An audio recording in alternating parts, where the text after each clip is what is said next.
Thank you, sir.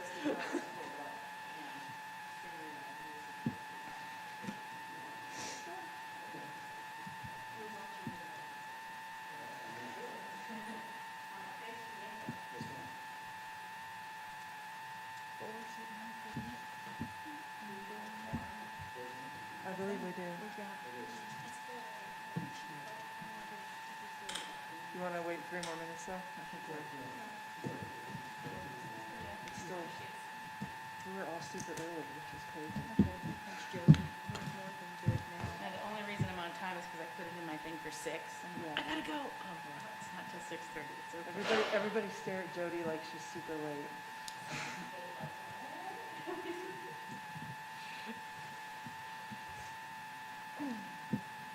We're all super early. And we're like, what's going on? You're fine, you're fine. It's only 6:28.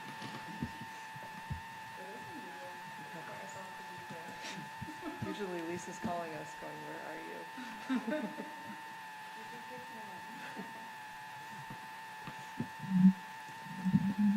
It's because there's no football on to distract us.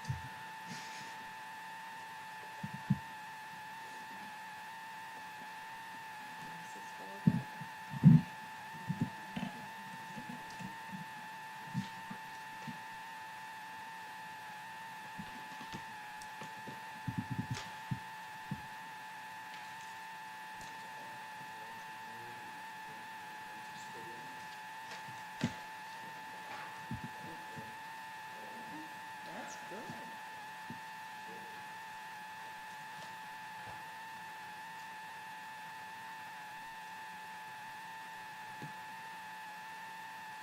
There's 2 cases last week, we wanted to deal with the presentation, and we wanted to assume that everybody read what I sent. I'm sure everyone read what you said, but our guests might not have, so I'll let you give us the rundown. I've read it. I mean, is there anybody that hasn't read what you said? Maybe that'd be the easier thing to say. I think that part is easy. But before you open the public hearing, Okay. Okay, yeah, give a brief overview and then we'll open the public hearing. All right. It's still 6:29. We never have to.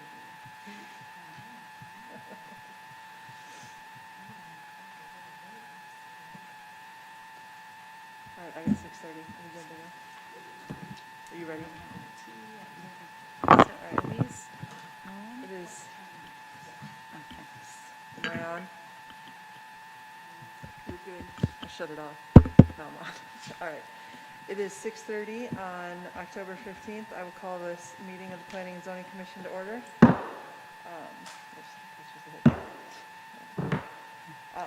We will start with an invocation. I believe we have a guest who has very kindly agreed to provide us with an invocation. Thank you. Almighty God, we thank you for these presents tonight, for the work that needs to be done.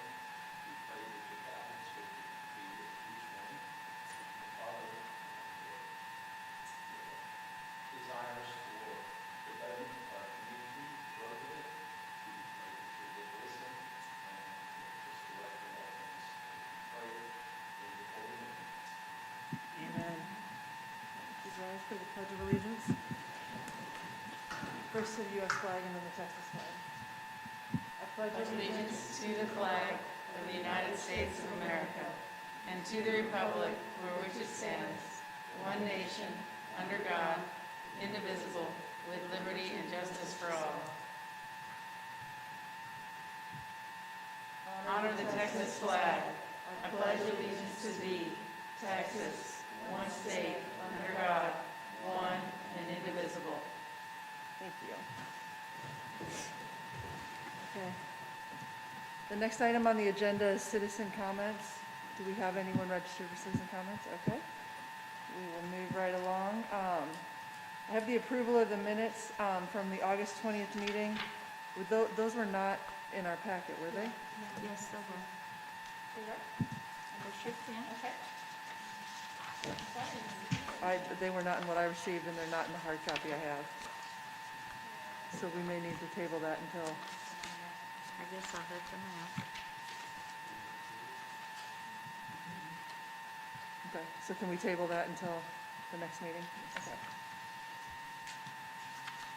All right, then we'll move on to item 5.1, to hold a public hearing to consider the application of, I apologize if I butcher your name here, Letha Samuel, to request an amendment to the specific use permit to allow Providence Academy, a classical Christian university model school, to allow an enrollment of 175 children for use by pre-K through 12th grade students and 40 staff members using the existing facilities at Chisholm Baptist Church located at 1388 South State Highway 205, McLendon-Chisholm, also described as Lot 1, Block 1 of Chisholm Baptist Church Addition, currently zoned general business. And Mr. Coker, if you'd give us a brief overview, and then we'll open the public hearing formally.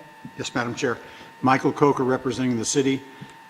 Providence Academy has requested an increase in their staffing level from 20 to 40 and an increase in their student population from 125 to 175. I've evaluated this request in the context of their original SUP and the modifications that occurred last year, and believe that the request is well-founded, and we have received information from TxDOT because we did provide them with a copy of what was requested, and we got a letter from the district engineer saying that that nominal amount of increase should not have any adverse effect on the transportation system. With that, the staff is recommending approval. So with that, I'll formally, do you need the time or just formally open the hearing? I'll go ahead and formally open the hearing.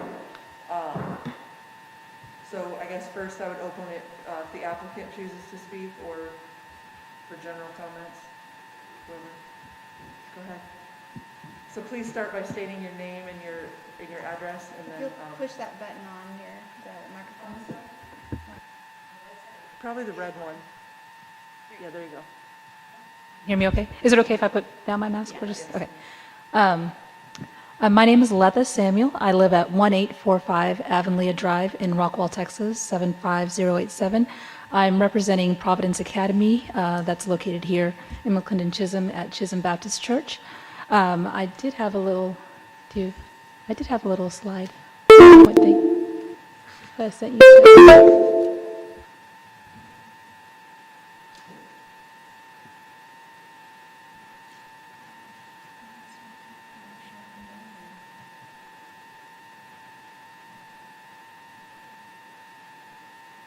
And I'll go ahead and just keep talking about, well, they find that little, if they find it, if that's great. If not, no worries. Providence Academy is an accredited private school. It is a Christian school. It follows a classical method of education, which is a traditional approach to education using textbooks. We do things online, but it's a lot more hands-on, interactive learning in the classroom setting. It's also, it involves a study of Latin and history and things like that, along with their traditional subjects as well.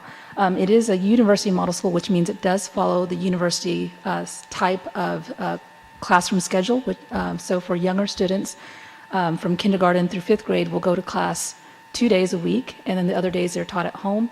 The upper school, which would be 6th through 12th grade, attends class 3 days a week, and the other days they're at home. So this does involve intentional parental involvement in this. So you end up having a pretty good collaboration between parents and the school to ensure the success of their children. So it is a pretty good program that's been established for a little bit here. So we are located at Chisholm Baptist Church, and I think you already have the survey of that. The main building is where lower school is held. That's where all the classes are held there. That has about a 300-person capacity. The secondary building off to the side is where the upper school classes are held. So it has a little bit less. And as far as parking goes, you have over 110 or so combined between both the main building and the secondary building, including some handicap spaces. And I know the septic was a concern a few years ago. So just to give you a little information on that, the main building does have a 750-gallon tank. The secondary building has a 500-gallon tank, and both of those, with what we're doing and with the increase, falls well within those limits on a weekly and a yearly basis. So as far as the school goes, we're currently at 125 as far as what we're approved for as far as students, and with 20 staff. And we're asking for that to be changed and increased to 175 to allow us to have 50 more students and 20 more staff. Now, when it comes to, it sounds like we're doubling the staff, and it's because of upper school. Once they get into those higher level classes, you end up needing specialized teachers who will come in just to teach, whether it's chemistry or upper level Latin or Spanish, those that require certification and a little bit more in-depth training. So they may come in and just teach 1 or 2 classes at a time, and that's to allow for their names on the roster as opposed to having 20 more people there on campus. So just to give you a little bit more clarity on that. And another thing that you see in upper school is we do have students who are homeschooled, but then they have challenges with certain of those higher level subjects. So they come in as part-time students and may take 1 or 2 classes as well, just for those challenging subjects, and the rest that are taught at home. So you'll see a little bit of a mix with that upper grade level as well. So right now, even though we're approved for 12th grade, we don't have any 12th graders, understandably, since that's fairly new.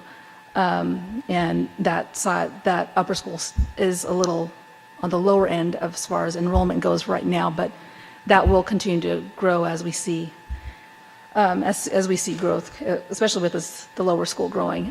So as far as the main concerns I know the city had was regarding parking and traffic flow and septic, and I feel like those issues we fall well within those parameters and without any issues. As far as our school is concerned, our pressing issue is really the facility limits, and so we know that asking for 175 and 40 is really just a temporary solution for us until we can figure out what the long-term plans for the school are. So hopefully you'll keep that in mind as well, that this ask right here is really to hold us over for hopefully into this year and the next year or two, while we figure out where and what we need to do.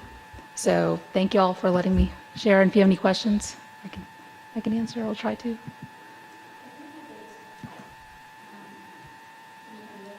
Yes.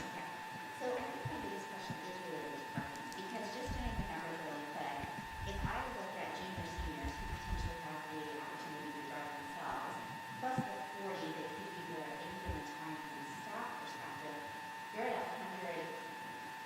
100 cars with the potential for 110. And what I'm curious about is for the church staff, their parking, do you ever have guests coming in?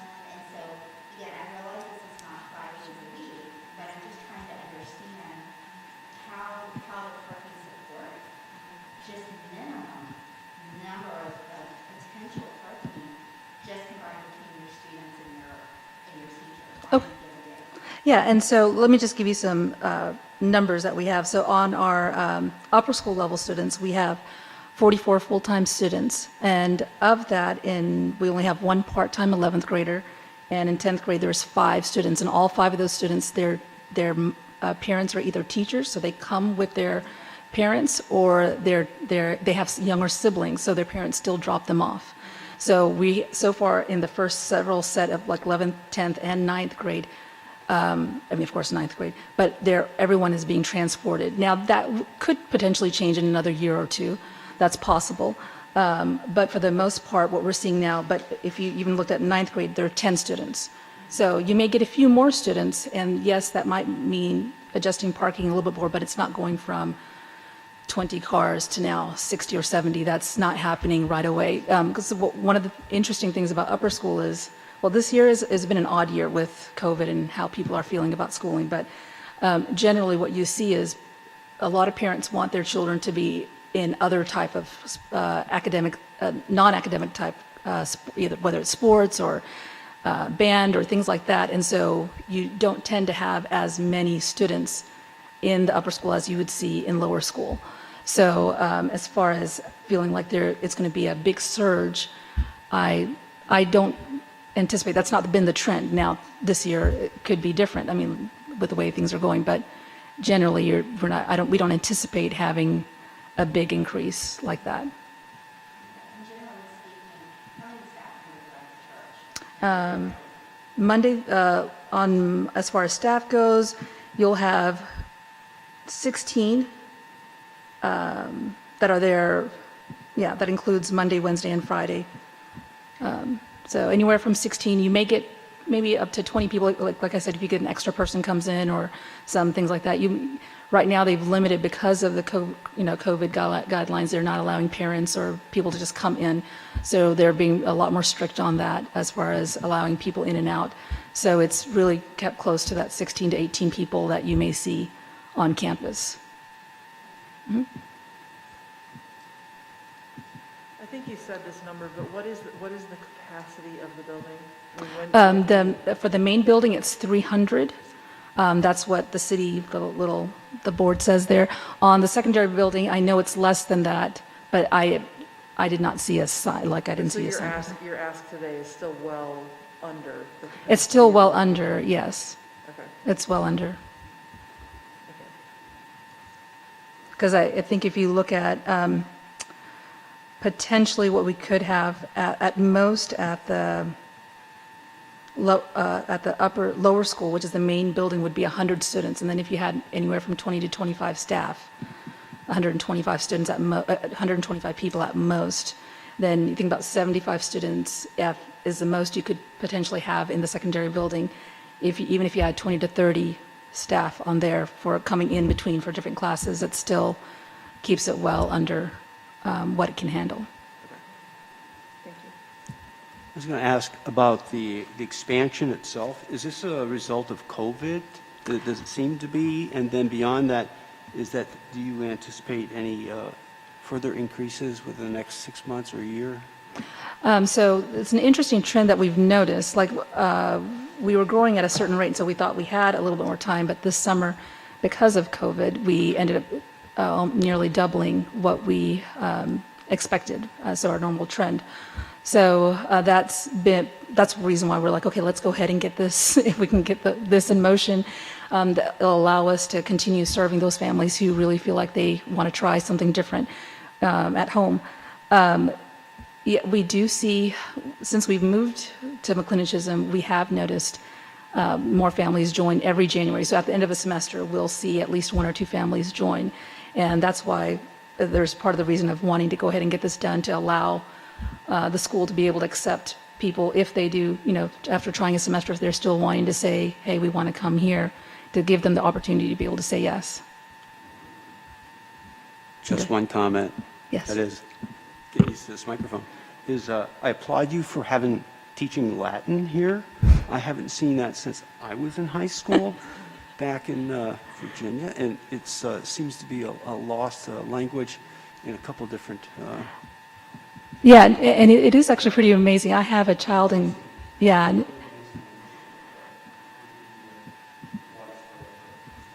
No, we think it's really good. I mean, I have a child in kindergarten 4, and I know on the write-up it says pre-kinder, but the kindergarten 4 curriculum is an academic curriculum. I mean, they do have playtime and things like that, recess and stuff, but it is an academic program, just to make sure that y'all know it's not a Mother's Day out or nurseries, nothing like that. And so I have a child in that class, and she last week came to me and was like, soror means sister and frater means brother. I'm like, okay, child. So it was kind of funny, but it's good. So it builds. I think it's a great way of learning the basis of language. So, but yeah, they do start that early on. So.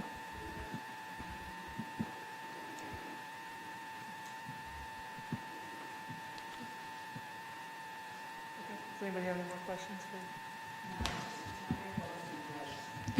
Thank you. We're happy to be here too. Do we have anyone else who would like to speak during the hearing on this item? Go ahead, sir. Again, please state your name and your address. Yep. My name is Thomas Stroud, and I live at 13312 County Road 236 in Lawrence, part of Terrell. Don't claim it, though. Anyways, as pastor of the church, I've been here since the very beginning when Providence Academy came. I was associate pastor at that time, and I can say that they have been an amazing partner with our church. They respect the facilities. I'm very impressed by all of the teachers, by all the administrators. They take very seriously what they do.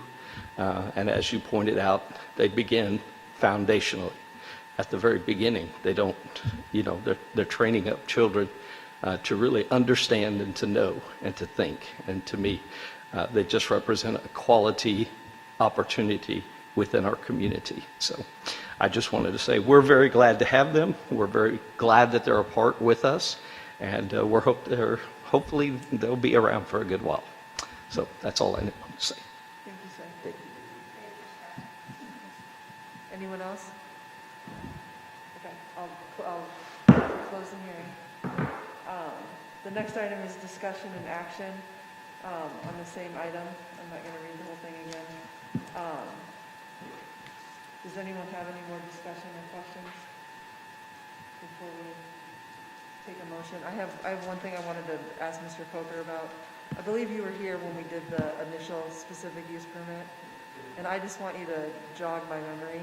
And I mean, I think this is great, and I'm happy we're doing it, but I thought when we did it 2 years ago, whenever it was, I thought we went over and above what they were initially asking for to give more capacity and more time, and I just want to make sure we're giving them, I mean, do we need to Give them more? do we need to limit it? I mean, I don't know what, because, do you remember that discussion? I do. We talked at length about, and maybe it was just the time that we put on it, but I know we had a long discussion about why We had timing, we had put limitations on capacity, things. and we were really interested in staging, how you got the children into and out of the facility. Yeah. And they made a commitment to do all of that staging on the property of the church, which was important because 205, in its current state, and when it gets developed into its full 150 feet of width and 6 lanes, a pretty heavily traveled roadway. And so we did timing, hours of operation, capacity, and I think that they actually asked for fewer kids on that first tranche back in 2018 than we gave them.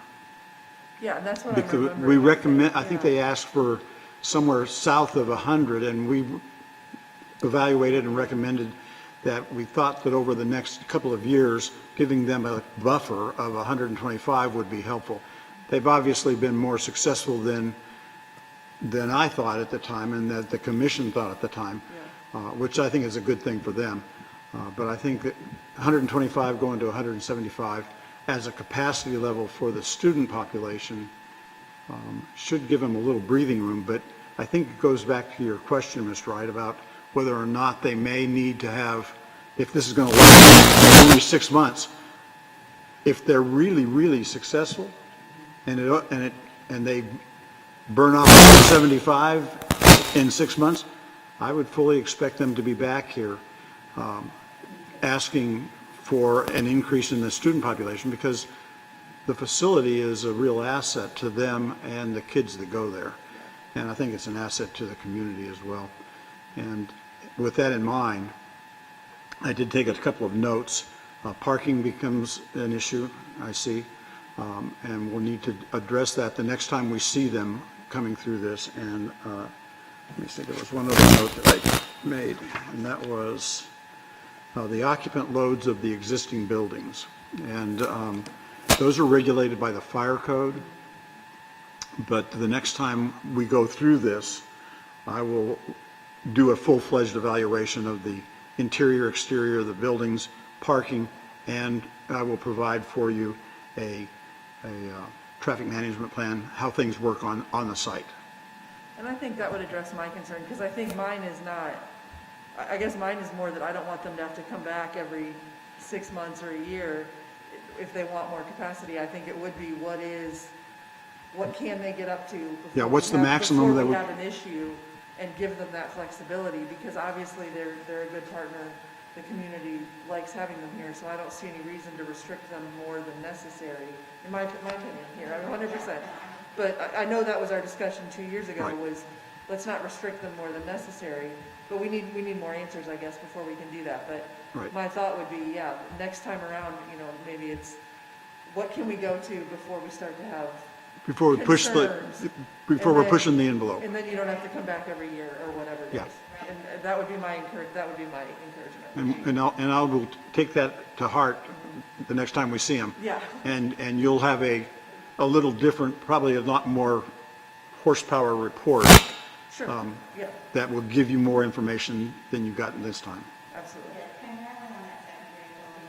And for me, only because of the neighborhood I live in and sewer issues coming up, I would really like a little bit more insight of what the capacity is based on the gallons of the sewer there and Yes, ma'am. utilization of that. So just that from a well-rounded perspective, I think would really help us support them with their growth initiatives. Because again, I think it's fantastic. Again, my personal opinion, and I totally agree.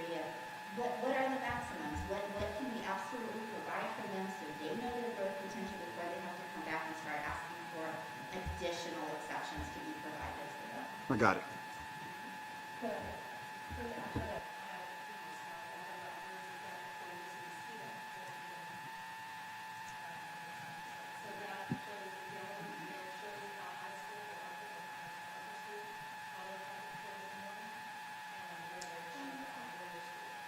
Okay.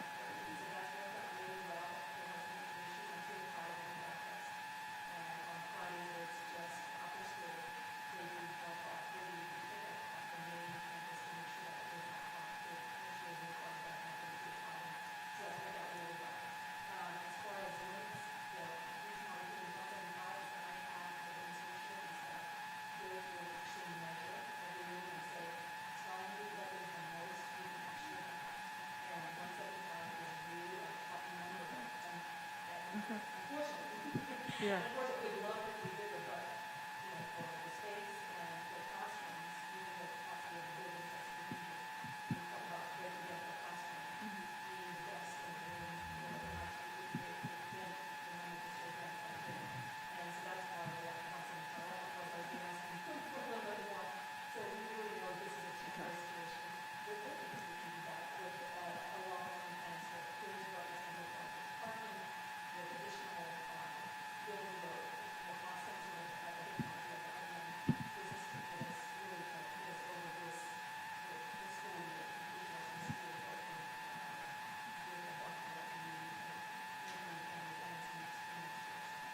Does your class size at all want to be for COVID regulations, or that's just the maximum class size that you can have based off of the?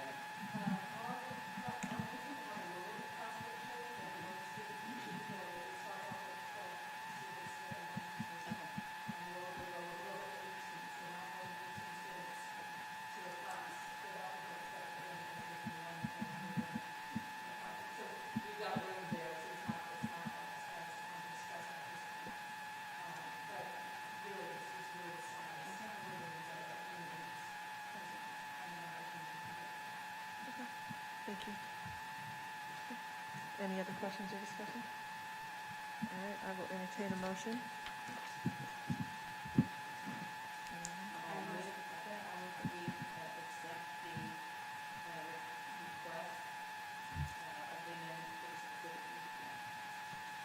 Second? Second. Okay, all in favor? Aye. Any opposed? Okay. Carries.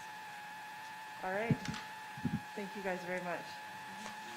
We will move on to item 5.3. A public hearing regarding the request to amend the future land use map of the McLendon-Chisholm Comprehensive Plan by changing the land use recommendation for a 2-acre tract of land fronting the west side of State Highway 205 at Davis Lane from rural residential to commercial. Mr. Coker, before I formally open the hearing, would you like to give us a little bit of background on this item? Coker representing the city.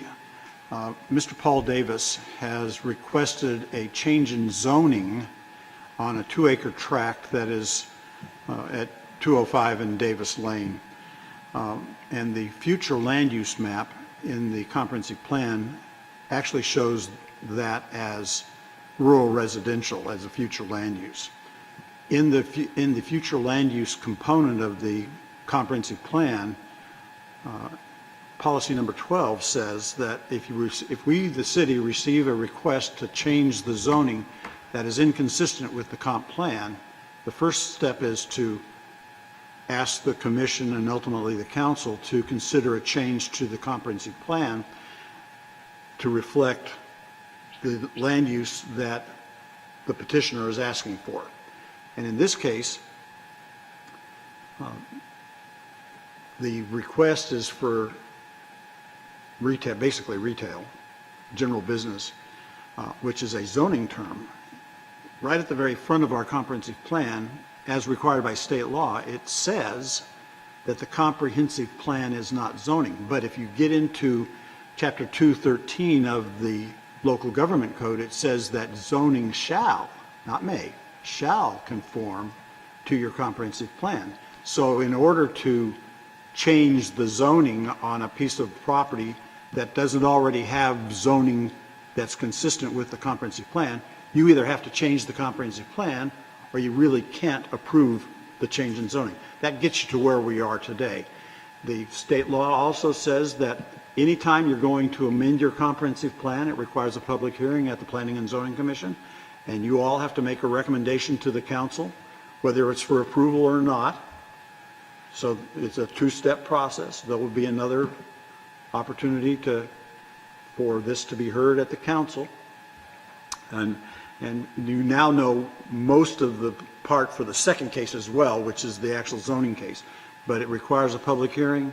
You need to entertain any comments that you get from the community, and close the public hearing, and then you make a decision on whether or not to recommend or not the requested application. Mr. Davis is ill, and he has sent a representative here to, I don't know to necessarily make a presentation, but you're welcome to go to the mic and introduce yourself, and so you'll know who he is and he gets on the record that way. Yep.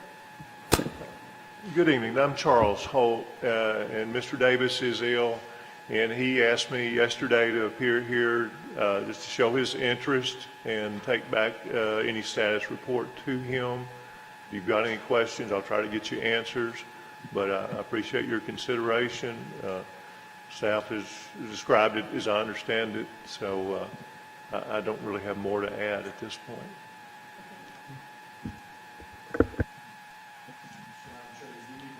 Public hearing and see if there's anybody who wants to speak at the public hearing. So the public hearing is now open. Would anyone like to speak?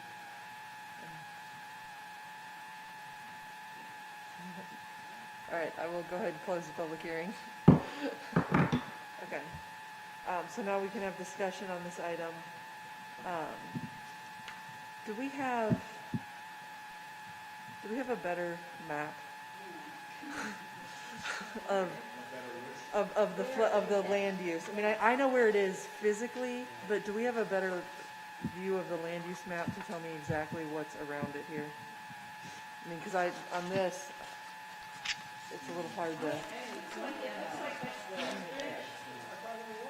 This is Kingsbridge. Can you? This is Kingsbridge. The church is right across the street. And Anglican Church for Kensington is this other thing with the. So is it already? So the red is commercial, right? Yeah, that red is already commercial. Okay. This is why I'm confused. That's why I'm asking for a better map. On the west side of the street. Where's that ginormous map we used to have? That's not helpful. Where's the big map? The certain property is right here. The church is right there. In the gray? This orange is right here. It's the last two acres, right? This one is there. It ends up right there. Almost all this property is So what is the grade? Where's the Gray is church? ETJ. Where's the church? Yeah, where's the church? That's a really good. We're talking about the Anglican Church in front of Kensington, right? on It's the across. north It's side across the of street. 205, It's across the street from the. From the Davis property. So you got Anglican Church on the east side of 205. You would stand in front of the church and look across 205. That's the property. So I know where it is. I know where it physically is out there. What I can't tell from this map is the future. I mean, I can't tell exactly where it is on here to understand the land use around. So you're telling me it's surrounded by ETJ? Like here's So it's surrounded by the ETJ. yeah, it's this little yellow net So is the tree nursery in the county? But the tree nursery's in our Because that's what I was ETJ. trying to figure out is what was beside the space they were looking for. So the tree nursery is not in McLendon-Chisholm. Got it, but this space is, it's at the line, and it's roughly beside. Got it. Yep, it's this net, right here. Yep. Okay. The whole zone is commercial. Yes. I mean, leading up to it, Okay. yeah. Is the zoning map in here, Mike? Is the zoning map in here, Mike? It's not? It is. I think it is. Zoning map, yeah. I didn't see the zoning map when I looked at Oh, it's just the plat map. Well, I thought the zoning map was in there. Yeah, it's in the later packet. Oh, no, it's in our.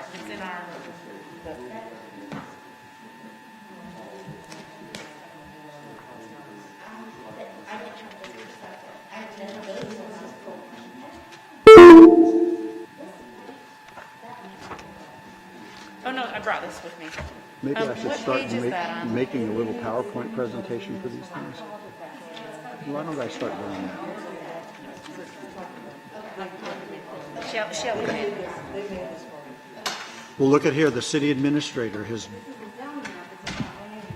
No, but that'll help too, because that's one of the things I wanted to talk about was Mike loves when I bring up spot zoning, but I don't think because if I'm reading that right, so the Davis property is all zoned ag, but just south of there, on the other side of the ETJ, along 205, we are zoned general business along Yes. 205, That's on that correct. side of 205. that's correct. So And the this is comprehensive- basically continuing That commercial corridor. that general business on That's correct. 205, if I'm reading that right. You are correct. You're reading it correctly. And the comprehensive plan recommends that we do that, Right, especially along 205. right. Yes, and as excited as I am to always see commercial development, and I'm dying to know what people want to put in there, that's not the question in front of us, so. However, I don't see any problem with what they're asking to do. It seems consistent with the commercial development along that corridor. I will say it was not clear based off of the information that was received. So I actually had way more questions until we just spent the time going through this. So thank you. Thank you for spending that time to walk us through it. I assume we mailed out notifications to the adjacent, and you guys didn't get any responses at all? We got one in favor. One in favor? Okay.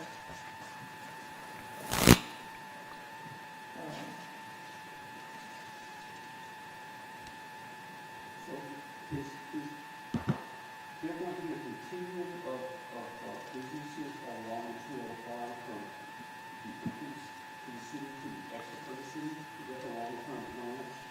I think, Occasional break for an entryway to get to, further deeper inside the city where I'm seeing more residential sites are going to be developed. Does that make ideas? I don't think so. I think that the comprehensive plan, when it was adopted 5 years ago, had in mind that we would try to maximize the amount of commercial along 205 and at the intersection with 550. There has been some discussion in more recent times, I'd say 2018, 2019, this year, where we might find a location that is much more of a urban center for commercial and office, rather than stripping out the entirety of 205. And when I say stripping out the entirety of 205, I think that that is not the best solution for commercial in a community, because it creates a lot of problems for the people who work and live adjacent to it. But for now, the comprehensive plan says, let's identify other areas in the city that are appropriate for commercial land uses. And this little tract, this 2-acre tract that Mr. Davis has put forward, is one of those such tracts. And so it does conform with the recommendations of the comprehensive plan. And to answer your question about stripping it out, my hope is that the answer is no, that we don't strip out from the northern city limits to the southern city limits with commercial on both sides of the street. I just don't think that makes good sense. It's not good planning sense, although there are thousands of communities in the United States that have that, and it's just not very good for the community. You just got a whole lot of Mike Coker planning stuff. I think the city council is in the process of introducing this economic development. Maybe trying to formulate a plan to change the comprehensive plan. That's correct, they are. They looked at 2015, March 2016, they accepted it, you know, in my mind, I would think every 3 to 5 years it should be revamped and considered for changes. That's correct. We recommend that you evaluate it and make changes at least on that every 5 years. Now, with the way we wrote this comprehensive plan, I know this is not part of the deal, but we wrote this comprehensive plan to be easy to fix when you wanted to fix it. So if you decided at some point in time, like today, if you decide that it's appropriate to add a 2-acre tract for commercial purposes, it's easy to do. So you don't have to rewrite the whole thing. But I think that the city administrator and the council are considering a total update to the comprehensive plan. I think it's time.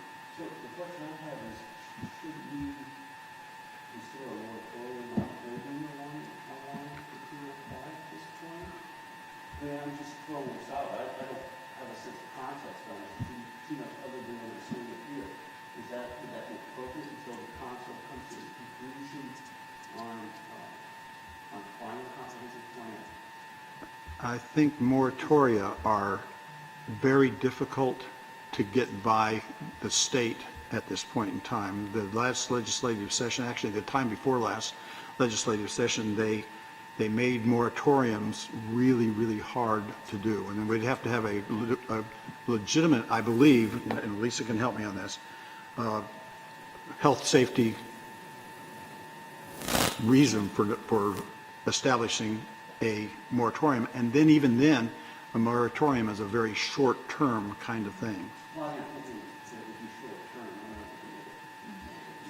term. But I don't see a ton of development happening right now that we need to put the brakes on. I mean, something here and something there is one thing. If there was like 60 projects being recommended, that might be a different discussion. I think it's probably as soon as your next meeting, we'll probably start that conversation about the comprehensive plan. The Economic Development Committee is just getting off and rolling. So they're supposed to work on drawing businesses in on that side of the the comprehensive plan. But really, the comprehensive plan starts with P&Z, and then it moves on, towards council. So probably as early as that next meeting, we'll probably start the conversation, and I think we'll just have to kind of coordinate how best to do that as far as how to start it, and how to start reviewing it. I think my concern, this is for Mr. Gold to take back to Mr. Davis, is approving this request in and of itself is a silo piece. I understand it. I get the request, and we'll see where the whole council lands on that. My bigger ask for you to take back to Mr. Davis is clearly there's thoughts there of growing this, creating this commercial zoning here. And at such time that comes before this committee, I am going to want the traffic study, because the ingress, egress, especially now that I understand that this is directly across from a large residential neighborhood, that's going to be a concern that I'm going to have if I'm still on this committee at that time. So I really encourage Mr. Davis, as he's thinking future thoughts around the planning of what his goals are with this, is just to really consider that that's going to be something that this committee is going to have to take into deep consideration. Again, not for tonight's conversation whatsoever, but I never like to have just an in the moment. Like, we have to think broader than that. And so just putting that on Mr. Davis's, forethought of things for him to consider going forward. That would just be my request of you, sir, to take back and just share that that's something to have full perspective around. Remind the commission that after you dispose of this item, the request to modify the future land use map, if the recommendation is in the affirmative to do so, the next case is the zoning case Right. for this same property. That's right. Okay, just we're on the same page. Yeah, we Okay. are. I thought, just FYI. Just so everyone knows to kind of, to, zoning isn't the last and final, they can do anything they want, just because it's approved for general business use. It would still have to go through the plating process, it would still have to go through, site plan review, and there's several other steps. So it's not an automatic, just because, if it is approved tonight for that use, that it's automatically, they can do anything on that land use table at any time. So there's still multiple steps that have to be followed. Is the 2-acre width and I don't know, my eyes are tired tonight, I can't read the depth there, but is the depth he's requesting consistent with what is zoned commercial and kind of the depth of what we're showing in the area south of there? Yeah, I mean, it's pretty consistent with what we, It's already been zoned commercial along 205. Once you get past 550, because that intersection of 550, you've got a lot of commercial zoning. Right. already in place. And it's 750 feet deep. in some Yeah, places, right. Whereas the rest of it is about 250 feet on either side of the freeway. And as 205 grows, it will go from its current about 100 feet wide of that, but the state wants us to have 150. So when somebody comes in and asks for a plat along that section on the zoning map there, and I usually get the right of way that I need to get to the state, which then takes what was 250 feet down to 250 or something like that. So timing-wise, it would probably be in our best interest to really give some consideration to the future land use map when it's time, and when the council says yes, it's time, we ought to give some consideration to how to deal with this. And I think that we'll be in a position to do some positive things for the community. Well, yeah, I mean, it's a conversation for a different time, but I think we do need to look at where, I mean, TxDOT's planning on a raised median through here, and, I mean, they're gonna drastically change where you can egress and, off of 205, and I think, I mean, hopefully Mr. Davis is aware of that, and I'm familiar with the schematic, but I don't know what it looks like right there, but, I mean, I think when, for this committee, when we get to that point, I mean, I think when we're looking at commercial development and whatnot, we're gonna have to look hard at what TxDOT's planning, because that ship is quickly moving down the, Going into the dock. and, yeah. And it's gonna change what's And possible. it's never too soon to start planning, I got to tell you. And I've tried to move TxDOT before, and I've worked with them every day, it's not easy, so. But, okay, is there any other discussion, or, go ahead. I Dana. just feel like we need more information on what's being built there, just to approve it for commercial. I just feel like approving it blindly is what I feel like. I feel like we need some more information, especially with the 205 developing. How is it actually gonna look like? And then the surrounding neighbors, how do they feel about it? I mean, not just directly aside, but across the street and further down, half a mile down. It is affecting all those as well. Sure. So I just don't think it's something to automatically rush into and approve necessarily. I don't have an issue with the general plan and the zoning request, because there are so many additional steps where the neighbors will have to be satisfied, and that all of those questions will get taken up. I mean, making that, Approve it, then it's already going in that direction. It's already in motion for that direction. I will share, just from your perspective, being on the council, the economic committee, is we have things put forth to us that have been approved to fit the zoning, that haven't been approved by this committee due to some of these same concerns that you're echoing and feedback from the citizens at large. But I think, for us, as Lisa shared, just because we're approving this, there's so many other steps here, and so I'm with Sherry. I don't have a concern looking at the broader perspective of modifying this to be commercial land use. I think and that was my ask of Mr. Holt, is as this goes forward, and as those requests are put forward of what goes on that, there's a lot more that we have to be cognizant of and make sure that we're considering, and not the least of is the citizens' comments, the citizens that are directly impacted, and, but that's just not in front of us right now. So that's, in my mind, that's just not the step where we're at. I guess is just kind of how I'm processing it.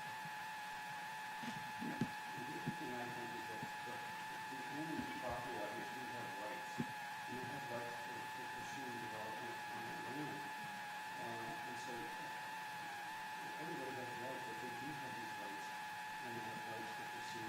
And, we need to entertain that. I think in this instance, there's probably enough safeguards to preclude them putting up an amusement park in a commercial stretch.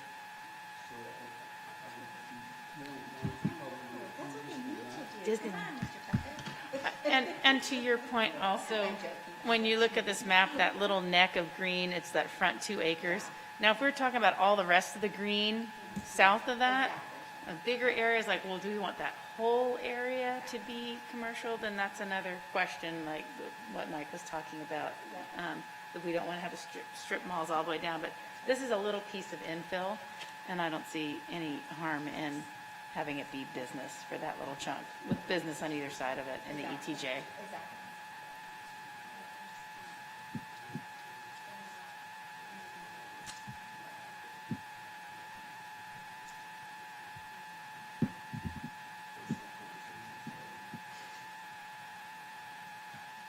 Any further discussion before we?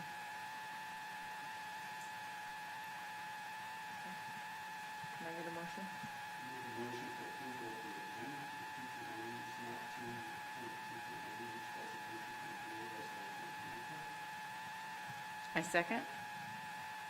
All in favor? Aye. Opposed? All right. Motion carries. So with that, because it carried, we'll move on to item 5.5, which is a public hearing to consider an application of Paul Davis on behalf of PSB Indemnity Family Limited Partnership requesting a zoning change from agricultural to general business on a 2-acre tract in the WW Ford Survey, Rockwell CAD property ID 10-820 and 10-819, generally located on Davis Lane and State Highway 205, McLendon-Chisholm, 7532. Mr. Coker, do you have anything further you want to bring up before we open the hearing? About this piece of property, and I think you've got most of the questions that you might have had already answered, so I don't have anything else to add. I'm going to go ahead and formally open the hearing. Do you have anyone who wants to make public comments? The record show there were no comments, and I will close the hearing. Thank you. Okay. Is there any further discussion regarding zoning from the committee?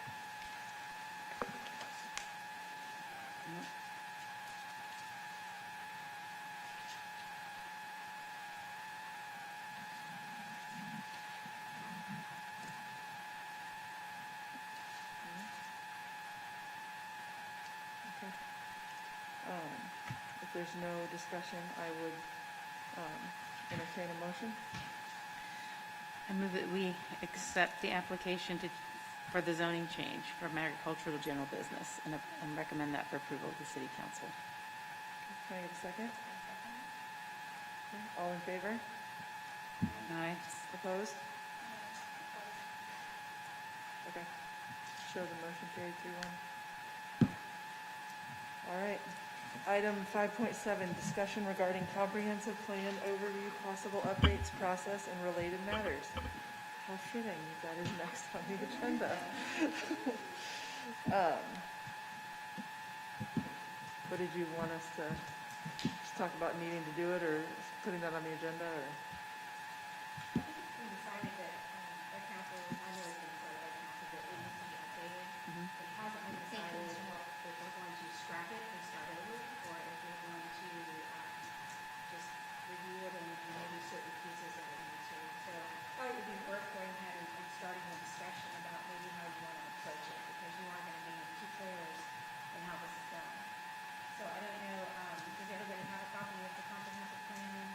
Yeah, it should be in our, I mean, you don't have to have it tonight, Frank, I just want to make sure everybody knows what it is and that you have access to it. Shelley, can I get a copy of this? I don't have You a don't big have one? binder. No. I'll go get it right now. Oh, awesome. Thank you. Okay. Totally. I might suggest this for tonight because we haven't talked about it yet, but maybe for the homework assignment, maybe for next time, if Michael agrees that you all maybe could review it and you could mark sections that you think are concerning or bother you or things that you like, however you want to do it. And maybe kind of do a little markup for yourselves and see, maybe we can come to some conclusion as an interest to if maybe we're looking at a whole scrap of it and starting over, or if we're looking at this could just be updated. And I think we can kind of get a handle on that, and maybe we can kind of take the next step as to how Moving forward. yeah, moving it forward. So. Before Lisa was here, the last competency plan that we had lived for 7 or 8 years, 2 years, and council at the time that we did the last, we called it that, but there was a total recasting of the plan, because things that were in the previous plan, trail systems, for instance, got lost, because we were trying to enforce that. There wasn't a cohesive way to make that all tie together, except through private property. And the city did not want to take on the responsibility of the ownership and maintenance of the trail system that went through Mr. Tucker's property, for instance. And as a result of that, that whole section of the prior comprehensive plan got lost. Because they didn't want to do that. This last, the current comprehensive plan was done before things started really moving around. I'm not talking about COVID, I'm thinking about this community is growing up. What we anticipated in 2015, I think it's kind of gone already because we're growing so fast. We're probably going to be at the 5,000 mark if we're not already as far as population is concerned as we grow. We've got, Lisa knows that we've got lots and lots of people that want to build homes in Lincolnshire, both in our EPJ and the DC. So I think we're going to see a real need to improve our comprehensive plan, because it's a go-by for me when it comes to zoning changes. That's the first place I go. I look and see what the comprehensive plan says. It says the reality X, and what you're asking for is Y. I say, if you ask for X, I'm going to support you, but if you're asking for Y, you need to change this document. Like you did tonight. I think there are lots of opportunities for us to make this a more vibrant community and still maintain the, say, right individuals and kind of a rural feel for the bulk of this town. I just don't see how you would maintain a rural feel if, more people are coming in, we have these high-density communities, businesses, that's not going to be the rural feel. Well, and I agree. Sonoma Valley is Right, it's a very perfect dense. example. It's one. You have commercial zoning. It's probably a good idea. This right here, this is Triple Creek. Whereas the zoning on 1500 is 1555. So the map, how easy to deal with, because that's a whole lot less than an acre per house. There are lots that are doing the concept plans that are 50 feet wide by 75 feet. And what, Is that in our city limits? what is that called?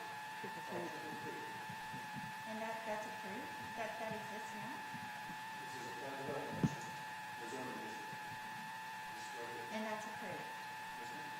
It goes for years, it's just been said what was actually happening. But the point is that we have a development agreement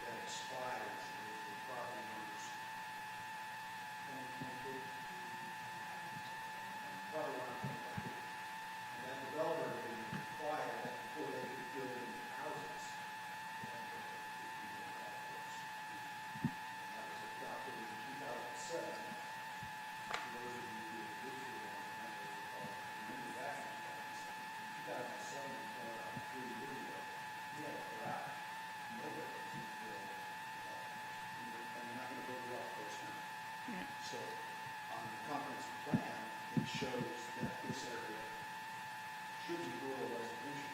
Rural residential is 2.5 acre lots. Right. That, I think, would help us maintain. I'm not suggesting that it's all going to be 2.5 acre lots, because we're looking to start now, people are asking for a water and sewer.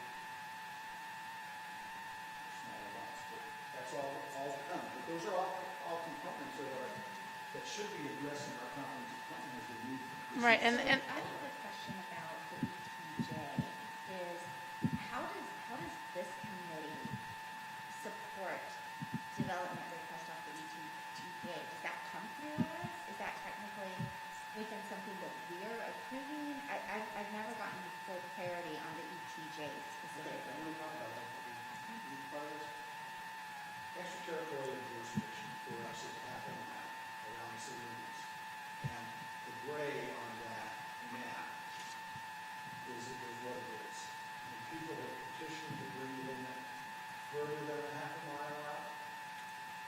And they can petition to do that, and we've accepted for it. For instance, the land property and all that stuff is over here. This is more than a half mile. This little space right here, this is Homestop, and this is Conway. And the city limits to that line is a half a mile. So you see, there's a lot of places, this is a half mile. where it pokes out. That's half mile. There's a lot of places where we've got a lot more than a half a mile, because they wanted to be in our ETJ. To go to the question, inside the ETJ, we can regulate subdivisions, platting. And you can't regulate land. But in those parts of the ETJ where we provide fire service, we also get to make sure that the subdivision that they're laying out complies with our fire department regulations. So things like fire apparatus access roads require a minimum load bearing capacity of 75,000 pounds. Now, that's not the typical. Gravel driveway, yeah. It also requires that they are at least 24 feet wide, which is a fire line. And the county has just adopted a new regulation last Thursday that in the county, they require 27 feet of paved surface. So we have a new local agreement with the county, and we work together along there, works with Lisa and I on a regular basis. He's the guy that runs the subdivisions at the county. This is all a component that comes into how we deal with our comprehensive plan, although the comprehensive plan doesn't really do planning in the ETJ. We have the opportunity to think about how things are going to develop in the ETJ. We don't get to regulate our land use. The county, if they're going to be building permits, we can't issue building permits in the ETJ. We do have development agreements there with folks in the ETJ. Yes. And those development agreements, they provide a lot of horsepower for us to regulate permitting, construction, all kinds of things that otherwise we would be allowed. And anytime somebody's coming into the extraterritorial jurisdiction, I think Lisa and I both try to get them to enter into a developer area because of those couple things that give us a lot more control over what they're doing.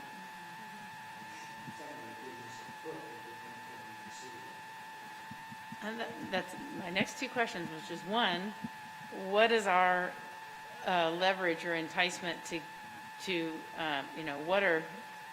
how do we get them to request a development agreement? What's in it for them?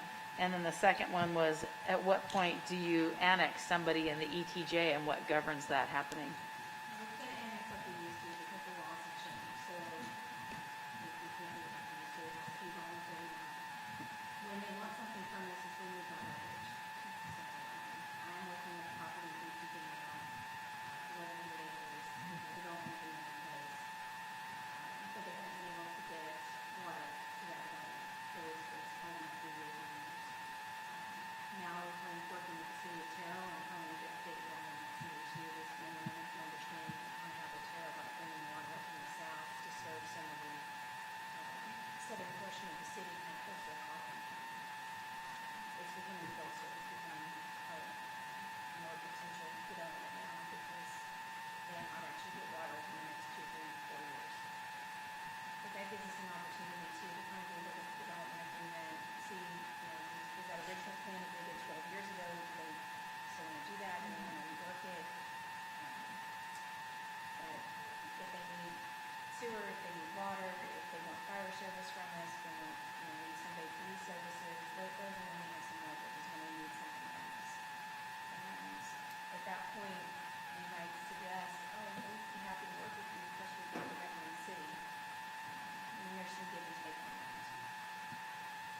I appreciate the context, I really do, because there's clearly a lot of conversation happening amongst neighbors right now about 4,000 acres off of Edwards Road, right?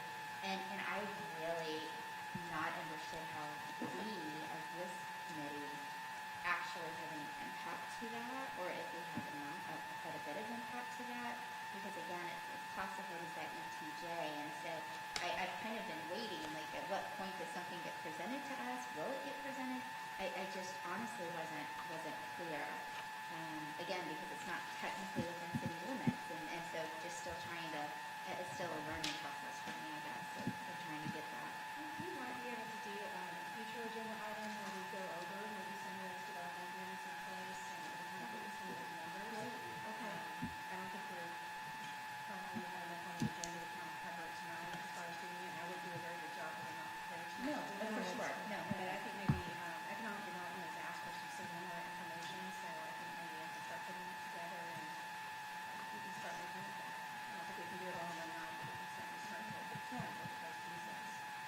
As for the comprehensive plan, you saw a great example tonight when Mike talked about, do we want to see retail, or somebody mentioned, do we want to see that retail, that red strip all the way down 205, or do you want to have little sections of it? Do you want to limit it to mostly the intersections, or to where there's already some activity? And then there's a big kind of interest from the county, there's an open space alliance where they talk about Delaware County and working with the cities, various cities in the counties, purchasing land even for open space so that it's not developed, so that you have some preservation area forever. And that's something that you may want to look at when you do the comprehensive plan. Is there an area where you want to maintain that rural feel, so you just don't want anything there for a little bit? Whether that's on 205 or not, or another road, I don't know. It's up to, up to you and the council to kind of ultimately decide where you want those pockets of maybe open space and how big you want them. Just kind of keep in mind though that to control it and to make it open, sometimes we have to purchase it, and then that becomes an obstacle. And you can't make somebody sell out to you. So, but you can put your ideal plan into place and then you work from that. I don't know, Mike, do you think it would be better to get into taking on that whole comprehensive plan at one time as a big homework assignment? You think maybe we should divvy it up into a couple of chapters, Or is there even a city comparable to our size someplace in the country that's done a really nice job of planning for growth and maintaining, because I think we're all in McLendon-Chisholm because of the rural perspective. Do we have a place to look at that's done a remarkable job of planning, kind of balancing business with residential, with that open space? Is there any great one out there? There are lots of communities that have done a really spectacular job. Because that would be lovely for us to maybe see some of those plans, for us to have kind of as a guidepost. I think too, it might help if we did a little brainstorming session at one of these future meetings on what does your ideal town look like? What does it look like to you? When you see it all built out in 25, 30 years, it may take longer than that, but what do you want to see here? Do you want to see grocery stores and shopping centers, or do you want to see more open space, or, what kinds of things do you want to see here?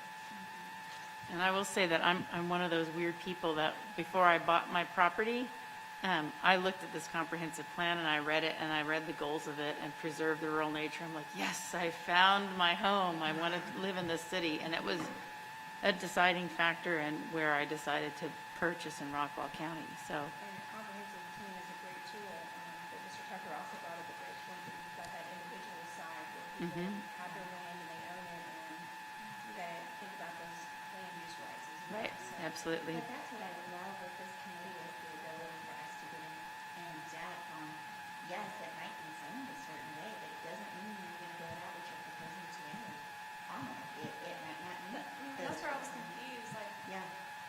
you know, I know there's several steps for it to be zoned, for it to be built, whatever's gonna be built on it. However, just by changing the zoning, you're already setting the ball for that. You're already getting that ball rolling for that. So you're just opening the doors for, all right, these different options can take place, and a lot of it might be out of our control. So we're not gonna be the final people deciding on what's gonna be there. But we are certainly opening those doors for that. Yeah, well, and the city council has to approve it, so Well, that, right, but you don't have control over what they But once decide. it's, No. because once it's zoned commercial or general business, I mean, you are limited in what you can stop. I mean, we have now made it possible that they can, I mean, you can't just stop it because you don't like the kind right, of and like I business they're said, putting in. it's this little 2-acre neck there, and it's not all this other green, so, especially since it's got stuff on the other side. Okay, there's openings, it's just a little small. But, okay, we'll open this part, we open this part, or at what point do you stop? That's why I was against it. You open a little piece, and now you already set the ball rolling for it. You don't have control. It's a little piece surrounded by other pieces that are already there. It's not a little piece in the middle of something else where we're doing Right. piecemeal. The point is, you don't have control as an individual of exactly what's going to be built there. Well, we don't anyway, because the property owner has rights. And But we could have not approved it. That's all good, but you know, when we look at that, if you look at that land use table and the zoning in there, say for general business, you know, we can't just zone, it's not zoned grocery store, it's not zoned nail salon, it's got a list of uses that kind of fall within that general business category. So she's right in the sense that you do kind of open it up to any of those things to go in there. But that's kind of the way zoning works. Is it, you want them all to, okay, this is gonna fall within that general business, or this might fall within commercial, or light commercial. Within commercial, how we can do it, much of that. So you just kind of have to decide, you know, when you do that comp plan, you know, what's acceptable to you as far as, you know, how much of that do you want to see, and where what part of town do you think it's going to be best suited. Lisa, has the council put forth a date of when they'd like to have a comprehensive plan presented? Sooner than later, they've kind of been waiting on economic development to get off the ground. So they had their first meeting last month, they've got their next meeting Monday. I think we're still trying to get them up to speed on the differences between land use and zoning and some other things. And then they've got kind of two components. So one of the components is bringing business in, the right kinds of businesses, which we have a big interest in. And then the other part of that, it falls within the comprehensive plan kind of domain as well. You know, where do you want those businesses, and what's the balance, you know, between that. Well, I think that would be one of my questions is, I mean, because I fully respect this committee, but I don't think it should be up to the five of us what that map looks like. And so my question would be what.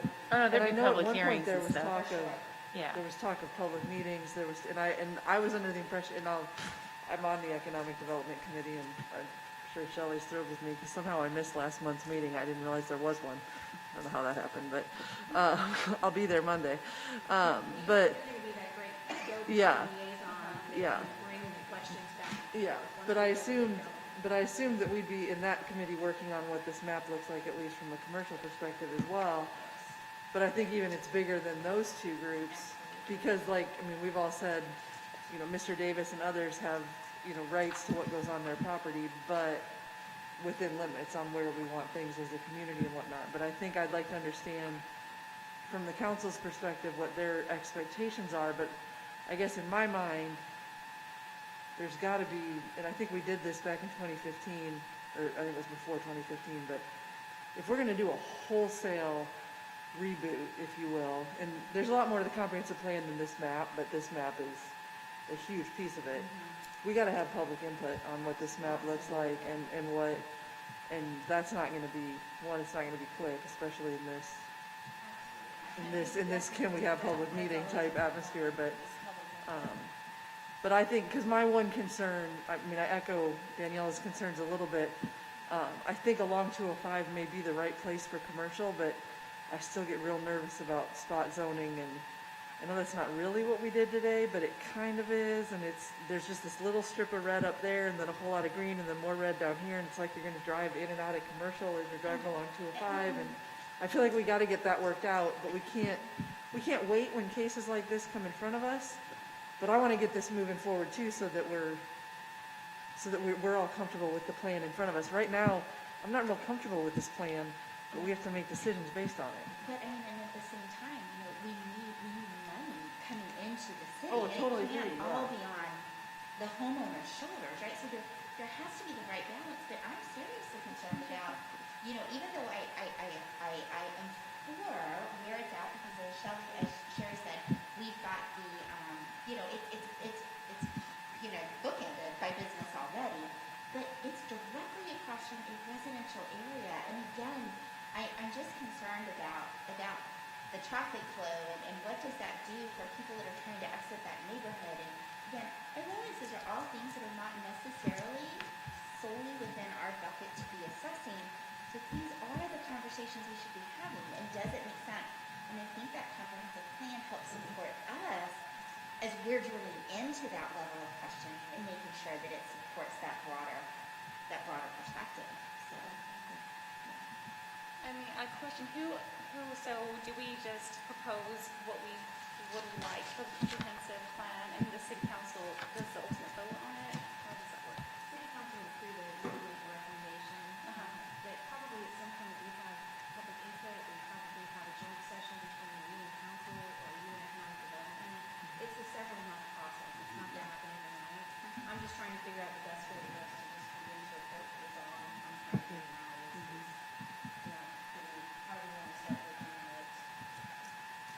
Well, I think if you're planting the seed, you're obviously all thinking about it anyway. And maybe it would be helpful if I can lay out some helpful hints for the commission over the next week or two, send you a memo and then you can distribute it. Kind of giving you the idea about how to start thinking about it. I've laid out a process that I think works well, that we've used in other communities. There's, you know, for a community our size, 12.5 square miles, let's say 5,000 people, public participation, you have a lot of opportunity for people to say what they think. Not just you, you've got to be listeners. Oh, yeah. You want to guide, but you've got to be listeners. And I think that the last conference plan, the one that we're working with now, had public input, but it did not have the kind of public input that I had recommended at the time. But I would have done. And I think that as we go forward, we still anticipate that a revamp or even a reboot of the existing one is going to take 6, 8, 10, 12 months. Because it's important to the community to get it right. Because it's going to last for 5 years or 6 years or in some cases 10 years. But my objective is to help the community keep their comprehensive plan, this comprehensive plan, as current as it can be, given what's going on in the community. And the objective is to continue to maintain that rural atmosphere throughout the water.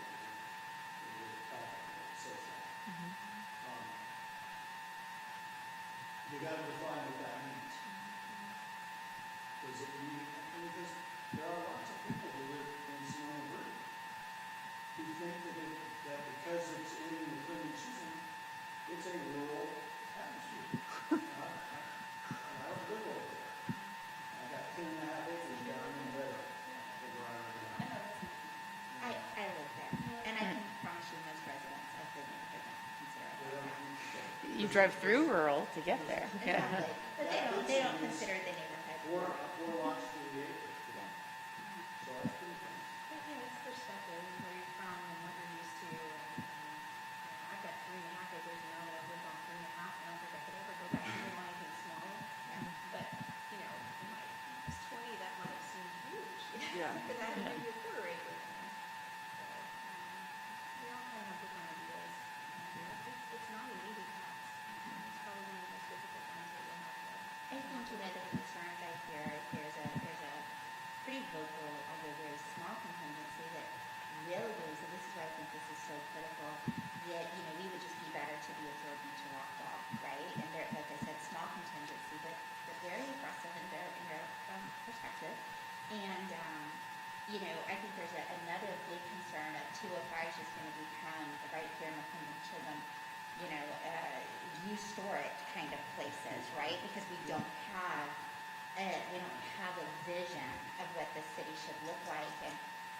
And again, these are folks that don't have perspective into the comprehensive plan, and that's not really shared. And so, you get one person and it just creates this monstrosity, right? Of, oh my gosh, and the sky is falling. And so again, that public hearing and really understanding that the city is committed to keeping that rural deal. I think all of us were called to be on this team because we believe in that. And how do we support that? How do we create a healthy balance where there's the right businesses coming in, although we have limited input into what those are, but those that we know can generate revenue that support our city directly, staying within our city. I think that's just what we feel compelled to do. But it's tough. It's tough. And I think the more we share with the residents what we've got going on, the more compelled they are to then reciprocate and give that feedback publicly versus these private little chats, that are going. I can only imagine. But it's really interesting where the city is. I'm in a number of social media, and just the varying perspectives that exist out there.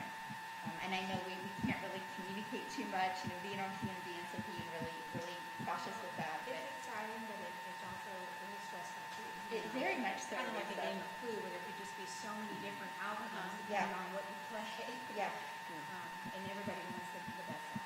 So there's lots to do here. Living in Martinsville would be the best thing, and I think kind of cities that we've done, and the play with that next Or a agenda. couple of samples. Like Mike was sharing, there's some incredible cities that have done a really good job of planning for their own future.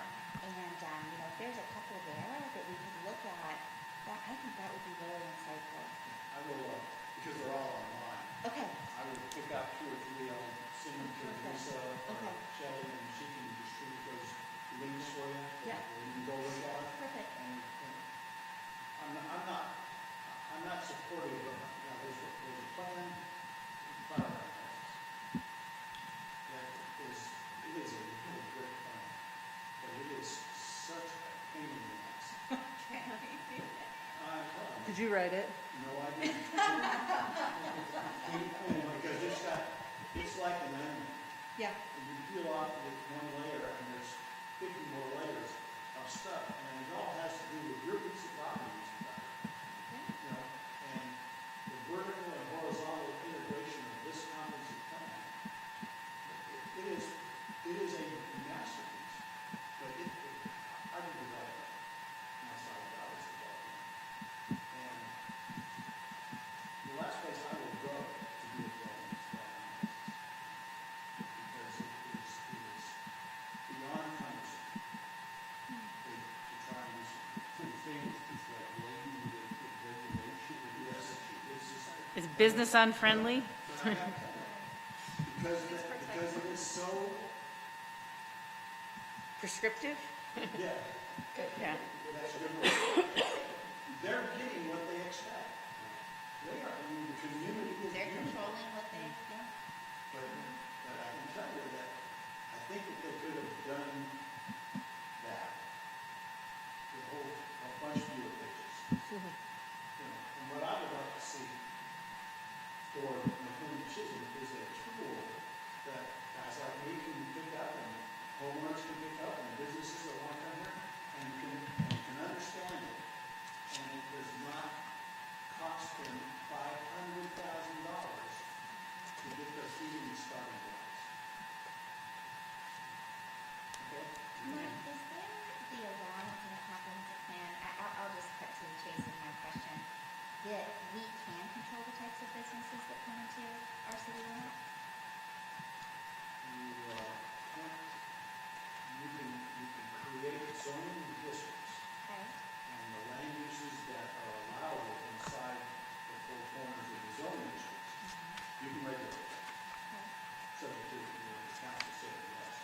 Like if you didn't want pot shops or, That's you know, exactly what I'm brothels, sure. if they were That's legal, exactly you know. where I'm You know, going. general business allows an amusement park, they don't, period.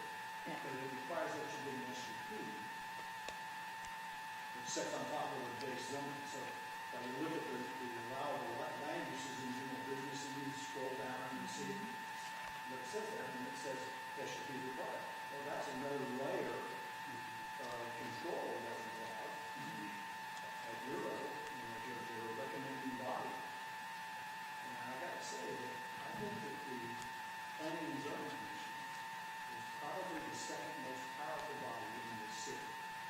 The council gets to make the final decisions, but you're the clearinghouse for everything, whether it's a plat. You have the authority to recommend some modifications to the rules as compared to the Board of Adjustment. There are lots of tools that the Planning and Zoning Commission has to help regulate the future of the community. I will tell you that the current council anyway, is that they really depend on you. So they have so many other decisions that they really need you to kind of vet most of this, land use here. And they take your, I mean, they may not always agree with you, but they take your recommendation very, very seriously. So by the time they get to it, they're like, oh, no, they talked about it, and they determined this is the best. And, unless there's one real compelling reason or another why they don't agree, they're more than likely going to go with your recommendation. So that's why I'm very, I think that's just really critical, that if, again, us understanding, and it's not singularly for us to decide the types of businesses, obviously that's based on input, but I just remember, like Sherry was saying, do you want, 50 nail salons? Is that, the concerns about 205 just becoming new storage, just boom, boom, boom, boom, boom, and, there's some real concern there.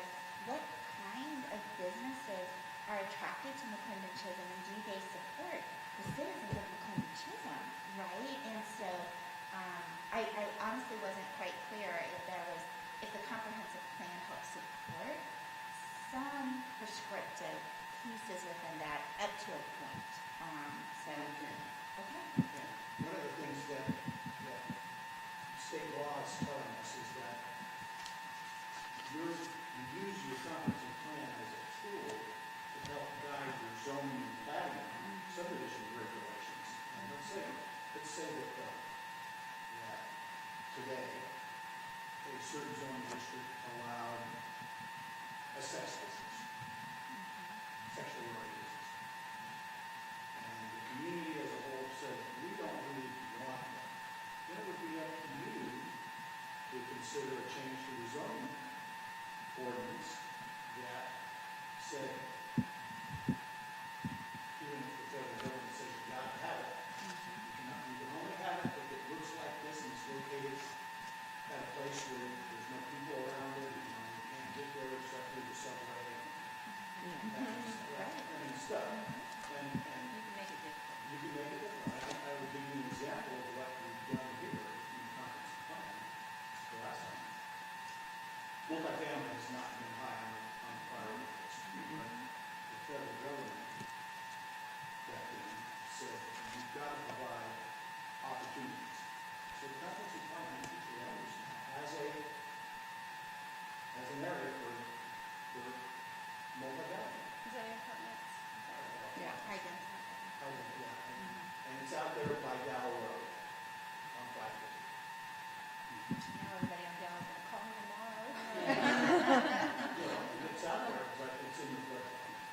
The tract that they identified is in the floodplain, and it also says that when you have a density that is more than one residential unit per acre, you must provide water and off-site sanitary sewer. So in order for somebody to develop a multifamily, They gotta bring water and sewer from a long way. well, the water between Black Diamonds out there. Yeah, that's true. RCH, and I don't think the pipeline goes up there, but the water's there, but you gotta figure out how you're gonna get sanitary sewer, because the county requires only a 135 acre. For septic, yeah. So it's a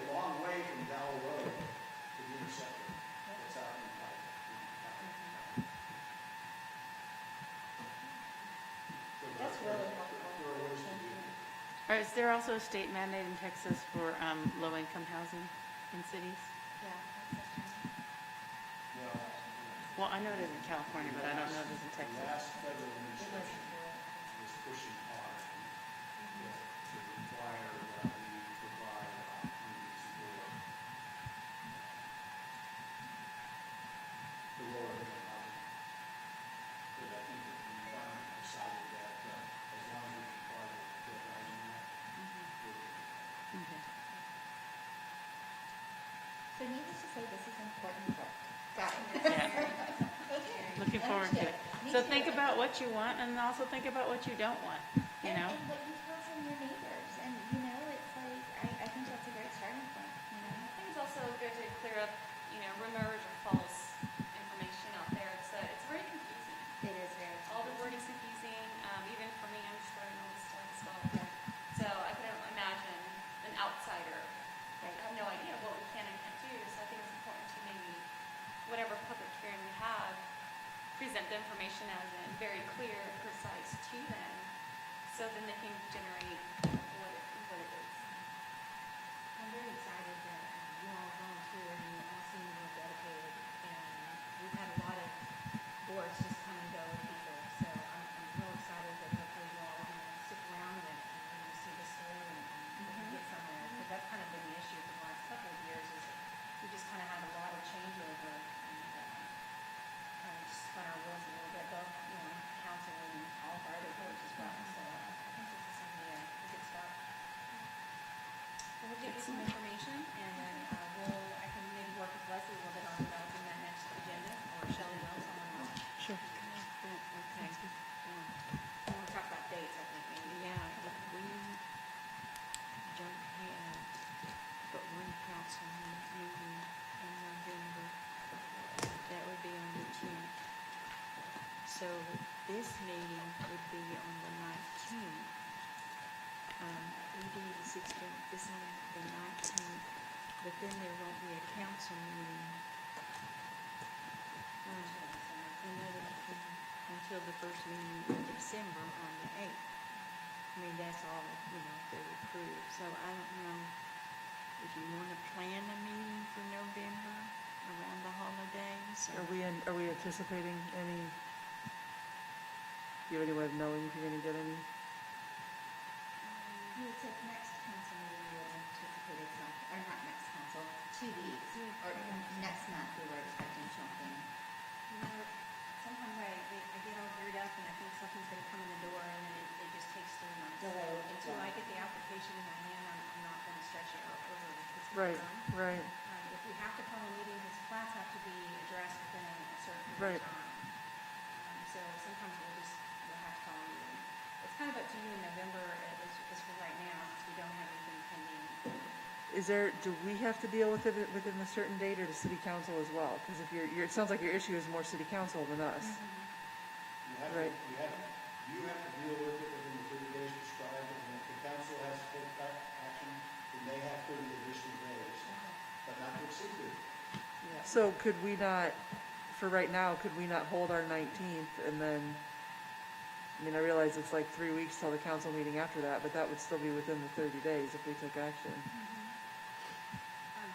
You can hold off on a meeting if you want to. It's really up to you. And we'll have to call in if something comes in, and then we'll just have. Well, no, that's what I'm saying though, because were you talking about trying to move our meeting up, or what were you looking at? Because you said the council Shelley's meetings. just trying to consider what your holiday plans might be, and do you want to have a meeting on the 19th, which would be our normal day? Or When is Thanksgiving? Is Thanksgiving the 26th? Yeah, Thanksgiving's the next week. Oh, Yeah, I have no problem. I have no problem on the 19th. You get on the 19th? Yeah. So go ahead.